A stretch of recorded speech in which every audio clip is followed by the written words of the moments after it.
আমরা মনে করি নামাজগত অবস্থায় মারা গেছে উত্তম মৃত্যু। বাবারে খানা খাইতে যে মারা গেছে এটা উত্তম মৃত্যু। সড়ক দুর্ঘটনায় মারা যায়, গমের ঘরে মারা যায়, কত না দুর্ঘটনায় মারা যায়। আল্লামা মুফতি আমজাদ আলী সাহেব তার কিতাবের মধ্যে লিখতে যায় বললেন, মানুষ শোনো, 70টা তাজা উটের গায়ের চামড়া জবাই না করিয়া উল্টো দিকে টান দিয়ে লবণ আর মরিচ লাগায় দিলে যতটুক যন্ত্রণা হয়, এর চাইতে 70 গুণ যন্ত্রণা হলো একটা সাধারণ মৃত্যু। এখন আমরা মরণকালে অনেকে পায়খানা করে দিই রে, মরণের সময় অনেকে প্রস্রাব করে দিই। অনেক দাদা বাবার চোখটা বড় বড় হয়ে গেছে মরণের সময়। অনেকের মরণের সময়, মুসলমান শুনে নাও, অনেকের মরণের সময় এই দুটি অমুসলমান জিহ্বাটা বাইর হয়ে গেছে। তাদের মরণটা কত কঠিন হয়। সহজ মৃত্যু যদি এত কঠিন হয়, কঠিন মৃত্যুটা কত কঠিন। আর কত মানুষের জানাজা পড়লা, কত মানুষের দাফন করলা, কত মানুষের শেষ গোসল করে দিলা।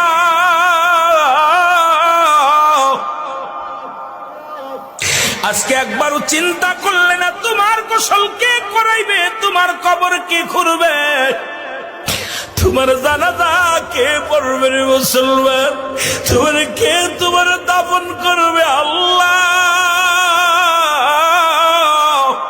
এই কার জন্য তুমি সুদ খাও, কার জন্য ঘুষ খাও, কার জন্য জিনা ব্যভিচার করো, কার জন্য মিথ্যা মামলা দাও, মিথ্যা কথা বলো, কার জন্য পরের বউ ভেঙে নিয়ে যাও, কার জন্য তুমি অন্যায় পথে পা বাড়াইলা, দুনিয়ার সম্পদ করলাও। এই দুনিয়ার সম্পদ খাবে লোকে, তোমার দেহটা খাবে পোকে। এই দেহ কেন তোমার পোক পাকালিতে খেয়ে ফেলবে? ও মুসলমান, এমন দেহ করো যে দেহটার মধ্যে পোকা লাগবে না, যে দেহটার মধ্যে কোনো পোকামাকড় এসে লাগবে না, সাপ বিচ্ছু লাগবে না। আজকে দুনিয়ার মধ্যে পাপের রাজ্য করলাম, এই সম্পদ ছেলেরা ভাগাভাগি করে নিবে, মেয়েরা ভাগাভাগি করে নিবে, ভাই ভাগাভাগি করে নিবে, কিন্তু তোমার পাপের ভাগটা কেউ নিবে না রে মুসলমান। আজকে কেন এত পাপ রাজ্যে তোমরা পা দাও? কেন তোমরা নামাজ পড়ো না? কেন রোজা রাখো না? কেন তোমরা শরীয়তের বিধান মানো না?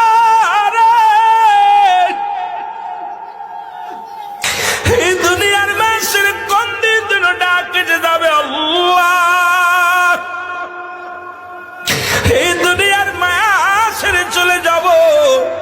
এই দুনিয়ার ভিতরে ছিলাম না, থাকবো না, থাকা সম্ভব নয়।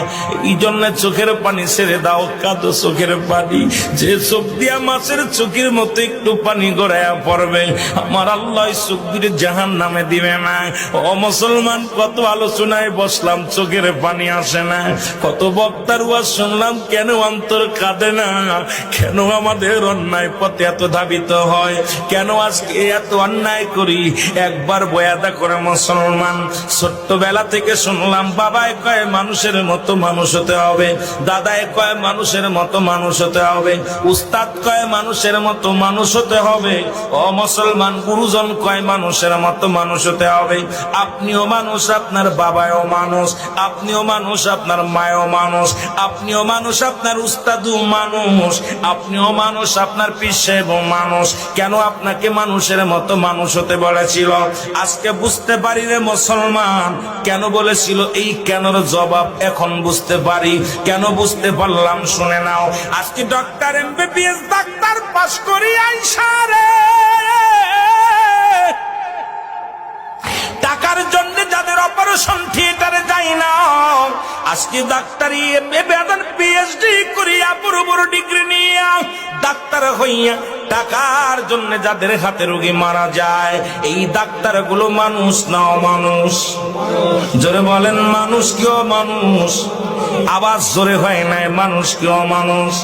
এই মানুষ হইয়া ও মুসলমান শুনে নাও, অনেক টাকা পয়সা বানাইয়া বিদেশ থেকে ডিগ্রি আইনা অফিসে চাকরি পাইলা, সরকার বেচারা ৮০,০০০, ১,০০,০০০ টাকা, ৯০,০০০, ৫০,০০০ টাকা তাদের বেতন দেয়, তারপরও সে ঘুষ খায়। এই ঘুষখোর বেচারা মানুষ কি অমানুষ?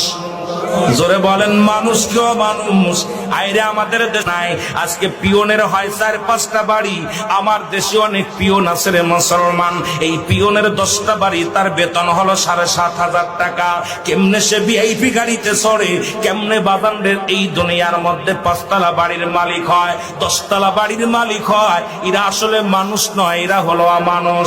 যে ছাত্র শিক্ষক, যার ছাত্র ভাইয়েরা পাঠদান করতে যাইয়া ছেলেদেরকে প্রাইভেট পড়াবে বলে পার্সোনাল ভাবে ক্লাসে লেখাপড়া ঠিক মতো করায় না, প্রাইভেটের নিশায়, টাকার নিশায় যে ছাত্র জীবন নষ্ট করে দেয়, সেই শিক্ষক মানুষ কি অমানুষ?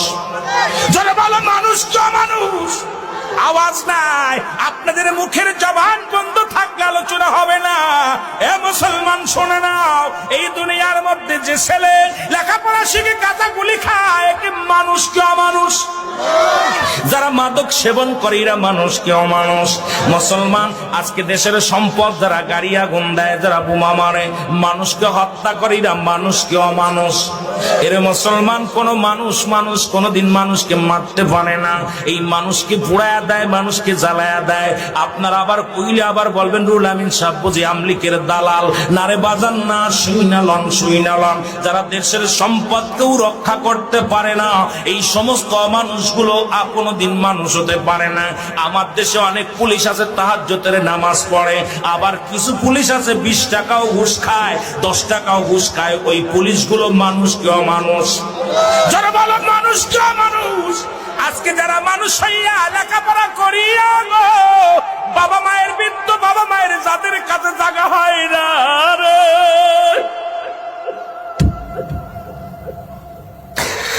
আজকে যারা বাবার জায়গা হয় না, মায়ের জায়গা হয় না, আমার দেশে প্রায় 90% সন্তান বাবা মারে ভাত দেয় না।